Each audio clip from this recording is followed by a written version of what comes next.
Okay, we're gonna start with the dry ingredients for our baked oatmeal. I've got 6 cups of traditional rolled oats, not instant, not quick, just traditional rolled oats.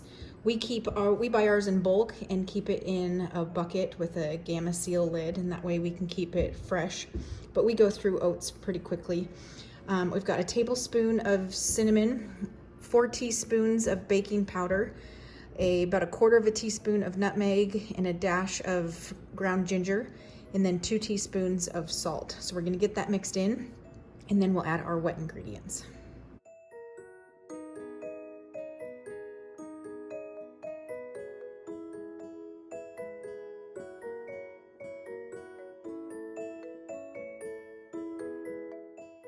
We've got 4 eggs that we're gonna beat up.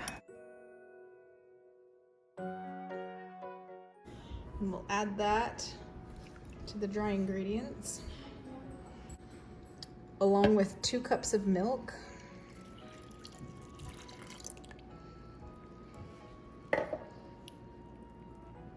And then our 1/2 cup of coconut oil.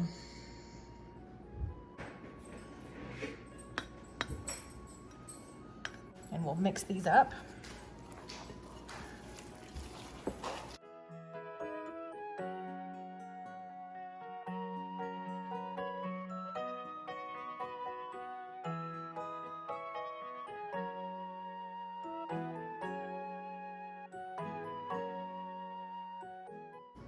Then we'll add 3/4 cup of brown sugar. And now I've got 3/4 cup of white sugar.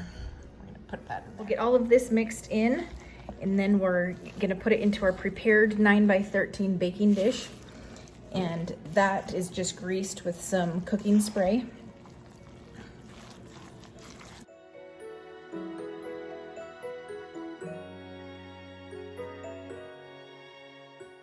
Now you can add a cup of chopped fruit, you could add raisins, you could add blueberries. My family likes it with chopped apples. And so you can add pretty much anything you like.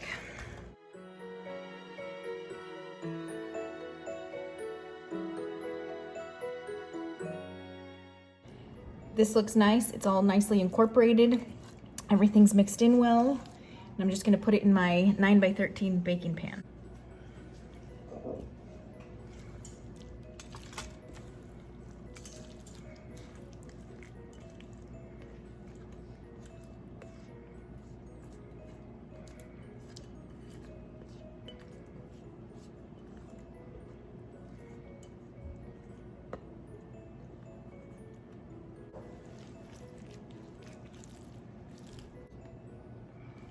And now this is going to go into a 350-degree oven for 30 minutes.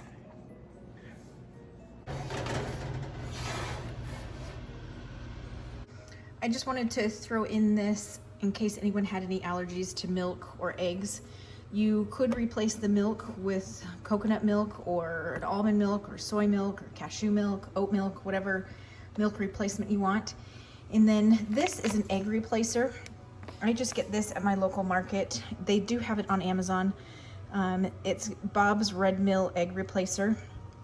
And so you can replace the eggs for this in it. And the replacement is, let's see, to replace a whole egg, you combine a tablespoon of egg replacer with 2 tablespoons of water. Mix well and let it sit for 1 minute to thicken.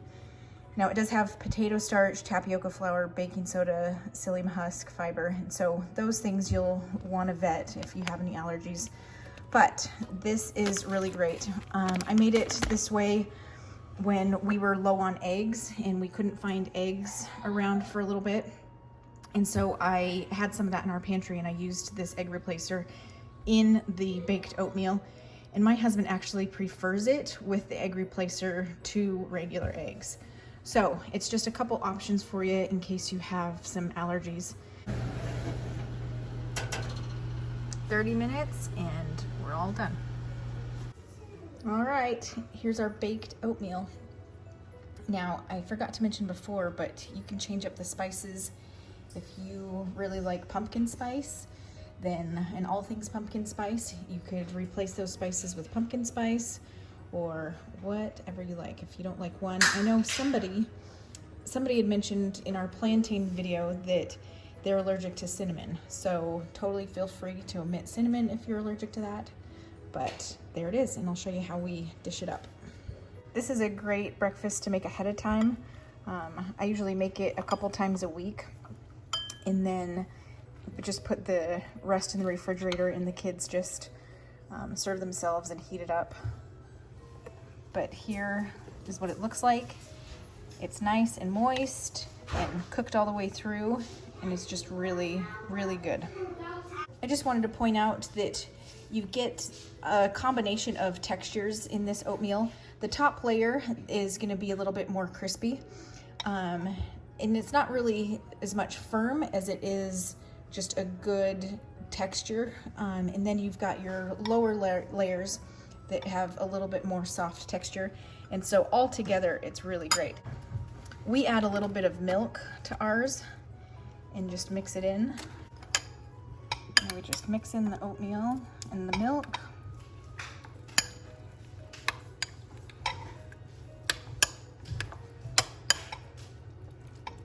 And it gets a lot more creamy when you mix that in.